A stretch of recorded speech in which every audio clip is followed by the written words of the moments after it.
So I'm back. What's up? I hope everything is awesome in your part of the world and what you're up to. So I'm here with video 2. I'm gonna help you transform this. Mindset, the one that's been giving you all the losses in the gym. It's the one that's been costing you the look that you want, the energy that you want, the health that you want.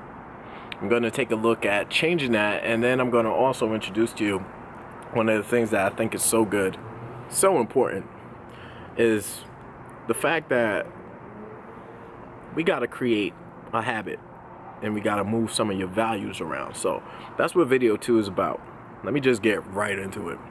So hopefully you've taken the time to, ask friends and family what it is that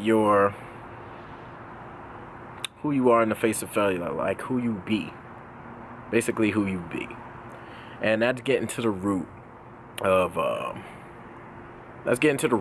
what it is that we're looking at now, how to make this transformation with fitness and transformation with working out and eating right. How do we make this something that happens second nature? How do we make this something that happens in your life indefinitely without stopping? Because that's how long you should take care of your body, is for the rest of your time in it, right? So because I've done that work, or because I was able to see who I be or see who I am in the face of failure, I was able to drastically transform my relationships.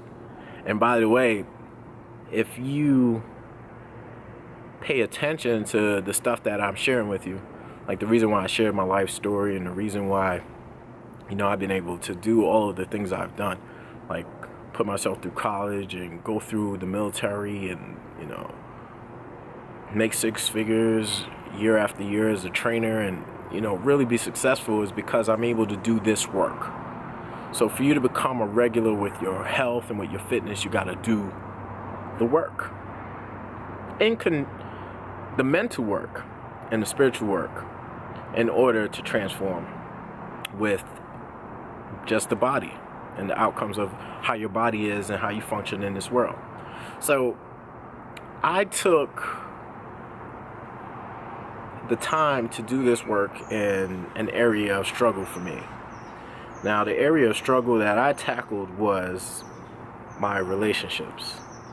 Had a lot of fallout with friends, a lot of fallout with women especially, and it was because of my default sentence. Now, the reason why I have you do all this work and figure out what your default sentence is, even before I give you an exercise to do, is because we have subconscious programming that is running our lives. Now, until you're aware of your subconscious programming, guess what? You can't make any decision different.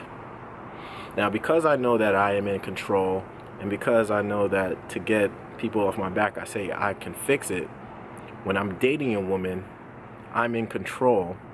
How can I fix you does not show up anymore. And it was because I could make a conscious decision not to be that guy in the relationship that I value and care about. Because I was able to discard that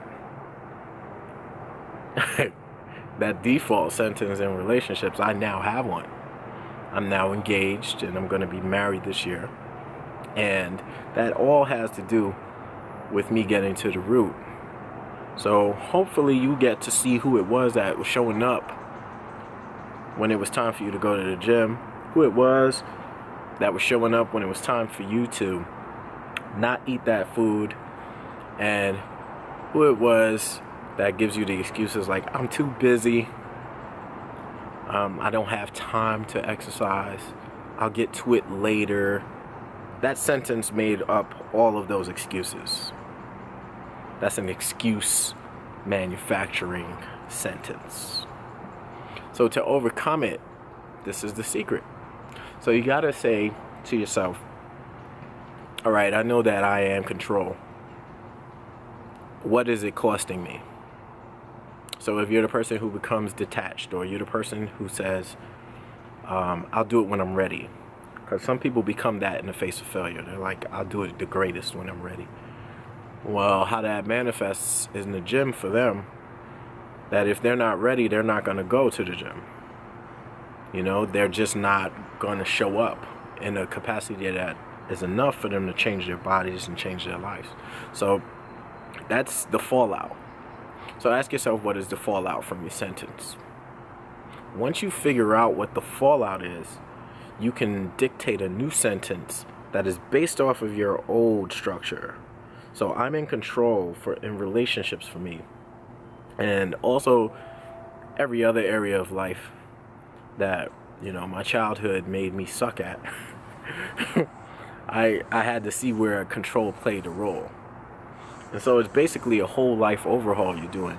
And for each area of life, you got to make a new sentence. So in my relationship with my fiance, I'm in control always wants to show up.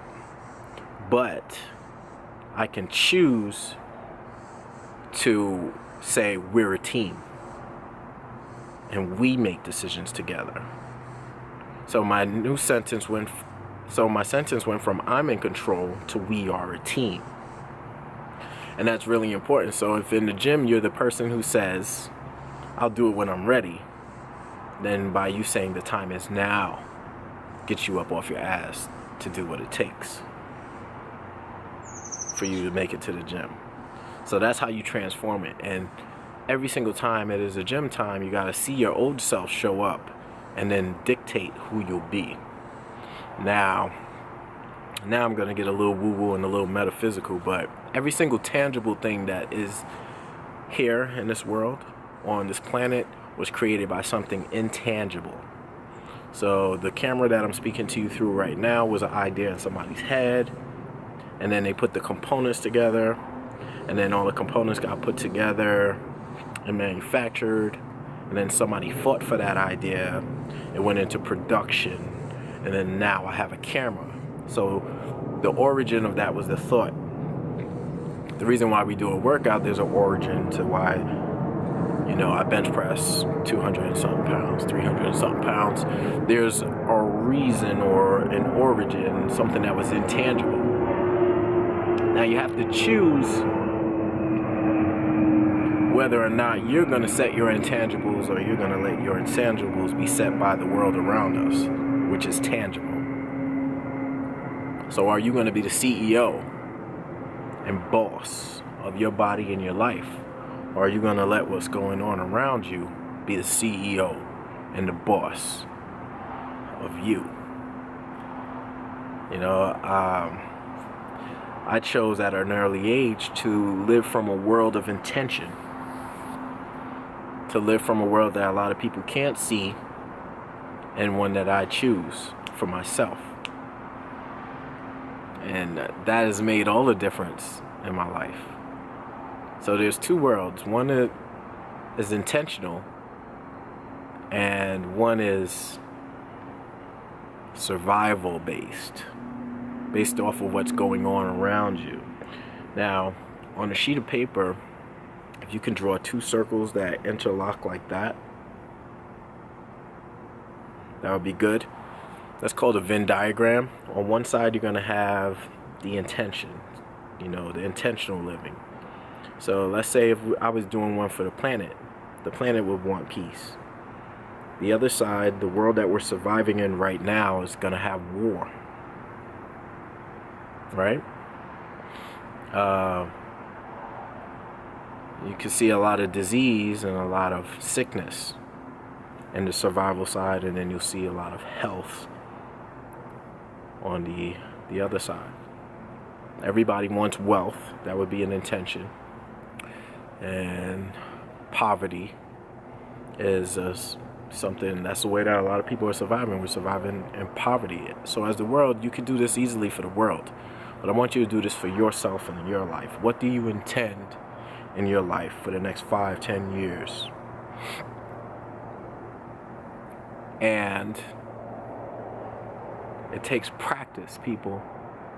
Practice of noticing those things over and over and over again, and asking yourself, am I living my old sentence? Am I letting it run my life? Am I living an intentional life? Or am I living one just by default and survival? It's huge. Those two things are huge to look at. So the reason why I have you bring up those two different ways of living or ways of life is because fitness falls into an intentional place. You can survive your life without fitness, but it's very hard to thrive if you do not work out and exercise the way that you should. So it's a function of being an intentional person. Where in your life are you intentional? I'm going to venture to say that wherever you are intentional in your life, that area of life works, and it works very well. So that's video number 2. Transform your sentence. So I'm in control, I can fix it. That was my sentence. You have your sentence. Choose which world you're going to live in. And in video number 3,